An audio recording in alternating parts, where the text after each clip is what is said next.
I like that he knows that. Good morning, Fort McMurray, Buffalo, and the rest of the world. You've tuned in to the Mac City Morning Show. I am your host, Elliot Pierre. We're going to start today's episode off the same way we start every episode off, with a moment of gratitude. I know you could be doing a million other things with your time, and the fact that you spend it with us truly does mean the world to me, so thank you. On that note, Tanner, don't hit him with the intro, because this is the Christmas special, brought to you by Fort McMurray Toyota, the beautiful people at Coldwell Banker, and the United Way. So, you're seeing the link above. Please get involved and donate. Big shout out to Coldwell Banker for giving us this beautiful house. The new open house is a closed house. So we have a party going on next door with DJ Hammer, and big shout out to Neural Toyota for that VIP lounge. Now, this is for United Way, and a little bit of a hint, I do not introduce my guests, but they can do a better job of that than myself. So, can you please tell everybody who you are and a little bit about what you're about? All right, I am Paula Galenzoski. I am the Executive Director for United Way, Fort McMurray and Wood Buffalo. There you go. And I just had my 1-year anniversary with United Way. Thank you. Congratulations. It's been a crazy, busy year. Mm-hmm. It's been a great year. It's been exciting. And I'm very happy to be with the organization. I'm very blessed to be able to do the work that I do in community. Yeah, right on. So, you've been networking out there all day. I have. What's the theme of some of the individuals that you've been seeing and you've been chatting with? So the theme has been, you know what, a lot of talk about what our community has been going through.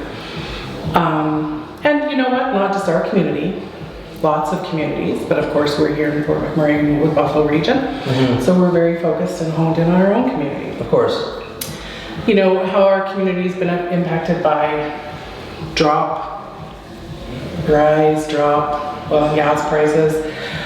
You know, this year in particular has been tough with the support services strike through the school boards, and then the teacher strike, which was provincial. Mm-hmm. And that really, I think, had more of an impact than we really actually realized on people. You know, the teachers didn't get strike pay, so they sacrificed a lot. The support staff didn't get, you don't get a lot for strike pay. So that there are people that are really struggling. Mm. There are people that are struggling because some of the oil and gas companies have cut back on their staffing and have committed to their shareholders or whoever that they're going to reduce workforce. Yes, that's right. And that always has an impact on our community. Mm-hmm. Whether or not most of the impact is Calgary or whatever, that resonates here because even though their head offices are somewhere else, it resonates here because these people work for these companies. Yeah. So that always has an impact, whether it directly impacts with layoffs or not. Mm-hmm. Boots on the ground. Boots Those on are the ground. people that hurts, or impacts, not hurts, impacts. Yeah. Same thing with my wife. She's VP. Yes. Mm-hmm. That was no money for a month. Yeah. It's a thing. It is a thing. And when you have, sometimes you've got 2 teachers in a household, like it's an example, or if you've got 2 people that work at site that are with a company that's laying off, like those are very stressful times. Yeah. Food bank usage is up. Our food security actually is a real problem. Mm-hmm. And we have something, not just us, but hidden poverty is a real thing. Oh yeah. It's not just the people that you think or that you imagine in your head. Mm-hmm. Somebody living in an encampment or someone who is, maybe couch surfing. It's your neighbor. Mm-hmm. Maybe it's you and I, right? Maybe it's probably the person in the next cubicle to you that's, within a paycheck of struggling. Yeah. For whatever reason. So poverty is not always obvious. No, and we have quite the working homeless population in Fort McMurray. And we always have, and it was one of those things even through the boom. It was a different kind of scenario in regards to you couldn't find a place to stay. That's right. And so that put you in a scenario of I'm making a bunch of money, but I can't find a home. I know. Or a roof, or a garage, or a shed. And so, it's an ongoing discussion, and people utilize resources, and United Way is the funder of a lot of those different charities and non-for-profits around that. And we are able to fund a variety of, issues. Yeah. So from organizations dealing with unhoused or insecure housing, to food insecurity, to children and youth, to mental health, counseling services, we are able to use our capacity and our staff, because we don't do frontline services, right? We exist to serve and build capacity within those other organizations. So if we can take a load off by doing some of the fundraising, they can focus on the work that they're doing for the people that they're serving. In fact, that's right. And that's really important. Yeah, especially this time of year, Christmas. Yes. So, what are you getting involved in for the Christmas spirit personally, though? Personally? Let's see. We do some, well, we always have our advent calendars. Okay. Do you get fun with them? No, listen, I'm not creative. We have an elf. I don't. She is creative, so there's that. We have an elf. My kids are 18 and 20, but we still have an elf. And our elf literally just watches. He doesn't do zip lines. He doesn't do bubble baths with marshmallows. Yeah. And even though they're 18 and 20, they still like to have those. Of course. Those traditions. So we'll do our traditional stockings in the morning. They can open their stockings whatever time they want. Okay. I mean, it's a little bit later now that they're 18 and 20. Yeah. Sometimes we're waiting for them to wake up. That's awesome. So Yeah. Christmas is still a thing in your house. Christmas is a thing. Is there any movies that you watch regularly? Well, I'm a big Sound of Music fan. Okay. And I do indulge in some, Hallmark Christmas movies. We all do. Is there a Love it. favorite one that you have? Or? No, I don't have a favorite They're all one, the but same. I do love Planes, Trains, and Automobiles. Okay. Yeah, that's always a favorite. Okay. So some of the old school. Yeah, and I like some of the old, I love it when the old Charlie Brown comes on. Oh yeah. Or the old Grinch, right? The original one Mm-hmm. that I used to watch when I was a kid. Yeah. Many years ago. I'm a big Rudolph. Claymation. Yes, the claymation. It's not Christmas if I don't watch No, or you have see to. it. I don't see it from start to finish, but I better walk by some TV But somewhere. It's better You're that you better get a glimpse of it. There we go. I'll sit down for the next 5 and be like, okay, take out the tooth, and then move Yeah. on. So with your kids getting older, they still live within Fort McMurray? Yes, they both are still living with us. Oh yeah, I guess 18. Yeah, They didn't. 18, yeah. Yeah. Which is great. I love having them. They're good. They're gonna leave soon though. Are you gonna cry? I'm gonna cry. I probably will cry. I mean, my older one's been away at school off and on because he's doing an apprenticeship with his motorcycle mechanics. Okay, so baby steps. So baby steps. The other one just applied for the military. Oh. So She's so. He or she? He. Okay. Yeah. Applied. He applied. So brave. yeah. Luann's. Yes. There's Right. the patriotism is on a rise. It is. And I know as a parent it of course, it's nerve wracking. You know what I mean? Yeah, But then yeah. there's that level of you go Yeah. It go suits- for Canada. You know It what I suits mean? him. It suits him. And Much respect. so, and we'll see. He's only done the first step, so we got a ways to go. He's not moving out quite yet. Yeah. But they will be. Yeah. Mm-hmm. Yeah. My son just started catching the bus. Did he? I hate Oh, it. nice stuff. I've been Aw. dropping him to school. He's in grade 6 now. He's a big boy. Ethna gave me the heads up. She's Yeah. like, listen, don't be a spaz. Keegan's going to come talk to you about something. He I was was. just like, what's he going to talk about? It's like, he wants to start catching the bus. And I was just like, but I drop and pick him up from school every day. And she's like, yeah. And I was like, cried. And then when Keegan came, he sat me down and was like, Dada, listen, I want to talk to you about something. Oh my God. So he told me, I know. And I was like, yeah, it's okay, I get it. It's all right. And he's like, put his hand on my shoulder. He's like, you're taking this pretty well, Dad. And then he left my room and I was like, ooh. Oh, But listen, it gets better though. So for a few weeks I didn't drop him and I didn't like it. I was sad. And then the weather started to get cold. And he was like, hey Dad, it's kind of cold. You mind dropping me and my friends to school? I'm like, yep. I'm like one of those, some of the parents you should make him catch the bus and teach him a lesson. I'm like, no. He still needs me. He still needs me. That's exactly it. So it's winter time, so I'm back on bus detail, but we're around the summer, a few weeks after he broke the bad news about the bus routine. And we're having a great summer together, and I just looked at him and I was like, Keegan, I got bad news for you. And he's like, Dada, what's that? I was just like, I have an untraditional job. When you move away for school, Dad's coming with you. He's like, I don't want to live with you forever. I was like, I don't want to live with you forever, but trust me, I'm going to be living a block or 2 away. I'm gonna live at Jesus. Yeah, he thought I was like, you thought the bus was an issue. I'm like, I'm addicted to this little kid. So, yeah, so I can only imagine as they get to that age, you're just like, oh. it's a different season in life. Yeah. It's weird, even though, they still live at home, they have their own lives and they're doing things, and sometimes I just have roommates, like it feels like. Yeah, but it's fun to see them grow. Yeah. And adult. And now as they're adults, you can hang with them more. Like I chill with my parents so much now, and I tell them all my shenanigans. They're very enjoyable. Yeah. So I enjoy that. So with you're so busy. Mm-hmm. You're so busy. Like, what do you do for you? For me? Yeah. I read. Okay. I'm not gonna lie, I binge a few shows. Okay.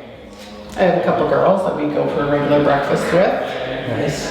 Let's see. I try to get out once a weekend and do some. I'm pretty introverted though. Like I like to be home with my dog. Okay. My dog and I, we hang out a lot. Okay. Once a weekend's a lot though. Not party weekend. Like, I'm not saying party. Like I might go to a market, or I might go to the pool, or I'll try to go at least once. That's active though, because for an introvert, for you to push yourself to like, it's a weekend, I'm going out for the next 3 hours. Because I see you in you are active. And so like, you put it in your calendar, how do you do it? It just sort of depends on how I feel. Sometimes I feel like, oh, you know what, I need a little bit of social interaction. Mm-hmm. And I'll go out. And sometimes I can get that through just having a phone conversation with somebody. Yeah. So I don't always have to go out. Okay. But you're right, because for an introvert, I'm extroverting a lot. Yeah, this day must be exhausting for you. So when I go home, I'm pretty happy to just chill, hang with my fireplace, or not my fireplace, with my Christmas tree is what I meant. Yeah. Okay. Yeah, because I read this book. I'm surrounded by introverts, which is cool. I get to be my outgoing self, and yeah, you do. Yeah. So, but my mother-in-law years ago recommended a book for me to read. It's called Quiet. It's the best book. It's the best book. It's so good. I just made me understand myself. So yeah, and for me, why she got me to read it is because I wasn't understanding introverts. And she's like, hey, you need to read this book. It'll be like. And at first you start reading it, and like the first few chapters, I get it. It was written by an introvert. There's great introverts, you know what I mean? Like I get it. But then you get into the other chapters, and it starts really like breaking down like what that means and how it plays out, and you get to look at that from a different perspective. And I have to imagine for an introvert reading that would be like you understand it. Very validating. That's what I was looking for. Very validating, and very much helped me understand what I needed to do to be better when I'm out. Because I'm not shy. I'm an introvert, but I'm not shy. So, and I enjoy lots of these environments. But it took me a long time to understand why when I got home, I was like I feel like I just ran miles when I really have just sat and talked to people. Or why I have the tendencies I do if I go to a group, or if I'm in a party, or a large group of people. Yeah. It was pretty enlightening. Yeah. I'm glad you read it, because we need understanding as introverts, and we need to understand our extroverted friends, because you are the ones that kind of also often are paving the way for us. Out in the world. Yeah, definitely. It was a game changer of a book for me, because you need both. And like literally, not everybody in my family, but a lot of people in my family are introverts, and like after I read it, it was like, that's why. Okay. And from a human resource perspective, just like years ago I read it. I understand why some people are like, I'm gonna do a group project. No, thank you. Yeah. You gotta look at both sides of the equation. And then that's a big thing even with trustee roles. Like I got a little bit of trouble because I spoke about my opinion one day. But like it's a big component of like what I did run on is I'm pretty like in the middle, and I can like listen to both sides of the equation. But you gotta read books like that to get you to the point of understanding. So great book. So tonight you're gonna go home and you're gonna recharge your battery by looking at your fire, petting your dog, and just being in quiet. I'm gonna do more peopling tomorrow. Yeah. Which is why often after work or on the weekends, I don't need a lot of social interactions, because I'm talking to people that I like every day. I'm talking about things that I like to talk about. So if I were going to be with people, I'd probably be with some of them that I'm with all week anyways. Right. Or people that are in the same industry or have the same interests. So.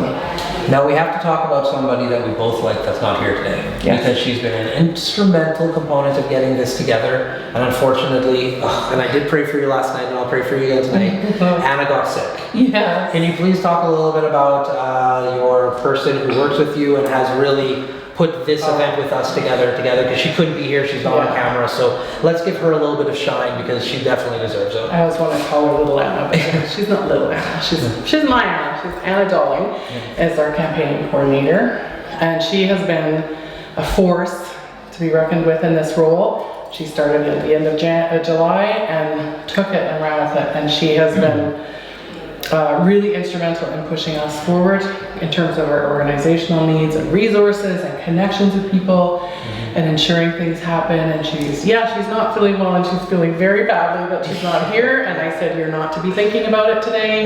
You were just a rest, but she did tell me that she was feeling way better tonight. That's good. And she's born and raised local. Yeah, she's local. She's born and raised. An OG for McMurray. Yeah, and I felt horrible because like when you guys came, were we at your studio or office? I didn't know who she was. And I was like, oh, hi, nice to meet you. And I didn't whatever, you know? And then I told Ethna, I was looking at my calendar, and she's like, oh, you met with Keegan's gymnastic instructor. And I was just like, what? Yeah. And then I was like, And then Ethna's just like, Elliot. And I'm like, what? And she's like, you did a whole video series with this girl over 2 years for Santa's Anonymous. Hilarious.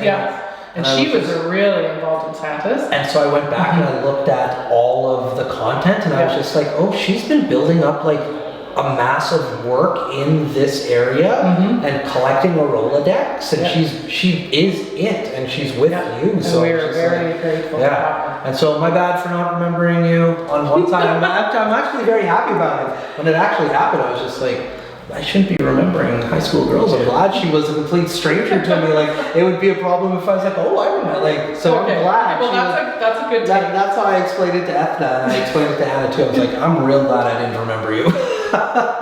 So funny. But when I did watch back of the work she's been doing over literally a decade, she really does and is non-for-profit and giving back. And that's truly her character. She, when we interviewed her, and since obviously getting to know her since July, but we talked about, where do you think she's like, well, I always really push in business school about, corporate and business. And she goes, but this is such a great experience because she's getting to learn all sorts of areas where you wouldn't necessarily if you were pigeonholed into a corporate job. Yeah, for sure. Yeah, because you're just in that process and you just gotta get to the top and it's when you get that money. And she's crushing it.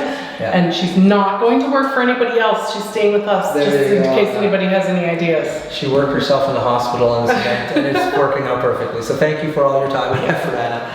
So, but you guys are a mighty, powerful team that you got going on. And can you explain the one component? Because Tanner's asked me tons of questions when we came for a meeting and I was ill-equipped to answer. Okay. What's the Red Pool Station really about? So the Red Pool Center? Yeah, Center. The Red Pool Center was named before it was even at Shell Place, former Shell Place. And the red poll is a bird, a local bird, that likes to gather. Right, they like to be together, so it's communal. And so that's the impetus for the Red Pool Center. So when we moved into Shell Place, now SMS is a new place, that was the intention of the Red Pool Center. So it's a communal, it's a community space. It was meant to support other social profit agencies in providing a reasonable place to live and grow and sort of incubate. We've had some agencies that have been there for a long time, like St. Aidan's. We've had some agencies that have come for a short time and then they've grown out of it. Yeah. So almost like an incubator. Not almost. Yeah. That's very much what it's. Yes, and it's accessible. It's central, not necessarily central, but it's accessible by, we have an elevator. It's easy to access. It's accessible by transit, and it's just a really cool space. Yeah. So we also always have the boardroom, of course, which is available for rent to social profit agencies, community groups. We've had the RCMP in there renting it. Yeah. So it's a great place to be. It is, and it really puts the non-for-profit sector on a professional state. Yes. Everybody, when you go there, you're like, yeah, everybody's professional. Everybody's dressed. The environment does showcase the not-for-profit sector extremely well. Yeah, it really does. Thanks for saying that. Yeah, no worries. And it's just like, because sometimes in other communities when I travel and they're siloed, like they do their own thing and maybe the funding isn't there for them to afford much, which is the case in every not-for-profit. The funding is not there. And so you don't always have that level of professionalism just because how could you? Right. But with all of you there. Well, and often you have one or two people that are running an organization, it's just them. That's right. We are able to provide that level of professional appearance and space with somebody at the front desk, somebody maintaining the administrative part, like the photocopiers or the kitchen, you know, and it gives, just takes one less thing, the agencies that are living with us that don't have to worry about providing all that themselves. Because overhead is expensive. Yeah, it is. And what I love about it every time I go in there, it is like, that makes sense that it's called a Red Bull. It's just like, I'll be talking to somebody and then somebody will pop up their head from a cubicle and be like, hey, can I get in on this? I have some value to share. So, and it's, okay, excellent point. So it has been the genesis of a lot of interesting and unique collaborations that probably wouldn't have happened otherwise. 100%. Simply because of proximity, or somebody has walked by and heard something, or they've had a conversation in the kitchen, or you've just been sitting around with some people and chatting. So it's a space, like every time I go in there, somebody's like, hey, I know that guy. Thank you. And it's just like, I'll come back and work with your not-for-profit next month. And they're like, yeah, sure. And it's just like, it's a vibe when you go in there. But I really do like the professionalism that environment has cultivated over the last few years. So it's a really cool spot. No worries. And I love that. Feedback comes at a price. If you guys are ever getting rid of that painting, like, you know, when you come out in the front desk, it's that long, feel free to, I'll take that. Call you up. Yeah, let anybody know. I've been looking at it for years, and most people won't have room for something that massive. You'll make it. I'll make room for that. So if you want to. So before I cut you loose, though, we are here for a reason. So this is going to be your shameless shout out plug. You have the mic, the camera, the lights. Let's talk a little bit about how people get involved with that code you created that they're looking at up above, so they can donate even though you're not at the party. Sorry, maybe next year you can be. But for you at home who is watching all these clips and special, how can they get involved to support the United? Well, the great thing is that with our digital life and world now, you can get involved in any way. And Giving Tuesday is a global movement that started, I don't know, 10, 15 years ago. And it really just is to amplify and profile the nature of giving. So I didn't realize until today, one of your guys, that Mark, had come, and he's like, yeah, it's so interesting. You got Black Friday, then you have Cyber Monday, and then it's Giving Tuesday. And I'm like, oh my God. I bet they did that on purpose. It didn't even occur to me. He's like, it didn't occur to me either until I just said it. Anyways, in this world of consumerism, I mean, it falls on the perfect time. Black Friday, Cyber Monday, Giving Tuesday. Let's take a break from capitalism and consuming and give. And you know what? Giving Tuesday, money is great, but you can give in other ways too. You can volunteer. You can give your time, you can give food, you can champion a cause, you can share our QR code. So if you want to donate to the United Way, and when you donate to the United Way, 100% of our dollars stay local. None of it goes to any secret central United Way place or any other community. If you donate here to that link, it all stays here. In community, in the Wood Buffalo region. Love it. Awesome. Well, thank you very much for collaborating with us. This has been great. This is not the last episode. We just filmed her right now because we got other people to go. But Wood Buffalo, for McMurray, the rest of the world, thank you very much for tuning in. Big shout out to our title sponsor, Neural Toyota, for McMurray Toyota, as well as the beautiful people at Coldwell Banker. And this is the Give-a-thon. So remember, those links do exist. The people out there are getting in the Christmas spirit to give. Please, you do as well at home. Have a great day, and we'll see you tomorrow. Peace. Thanks.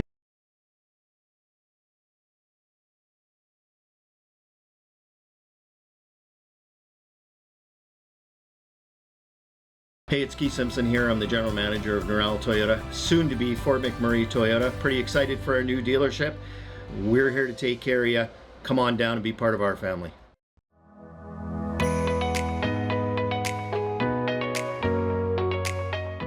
Over 20 schools in our district are going to have a chance to be involved in sports. Every child is going to have a chance to play sports on a competitive level against each other schools. I think that brings about a good character. It shows kids how to succeed in learning how to win the game and making things better, and it brings coaches, families together. And Anna, where I was at Gonzaga, was meant for others, and it seems just like we carried that on with the help of a good community, and I don't think there's a kid going to be left behind, and I think it's the nicest program that a person can bring to the community, where every kid has a chance.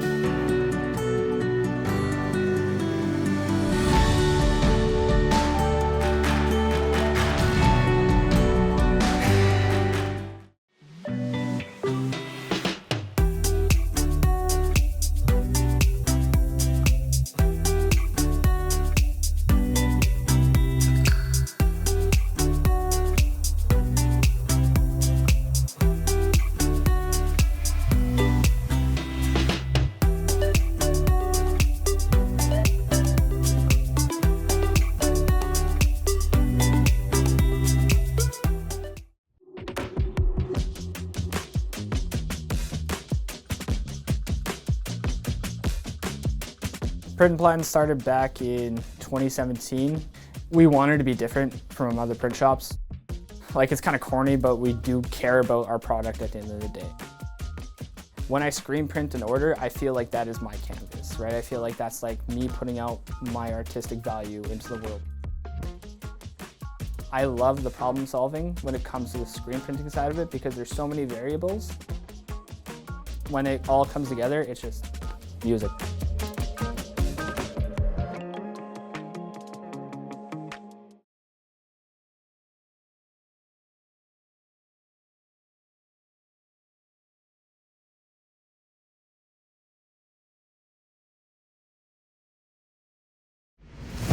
What a deadly old way to end another morning show. Later, boys. It's so ballistic!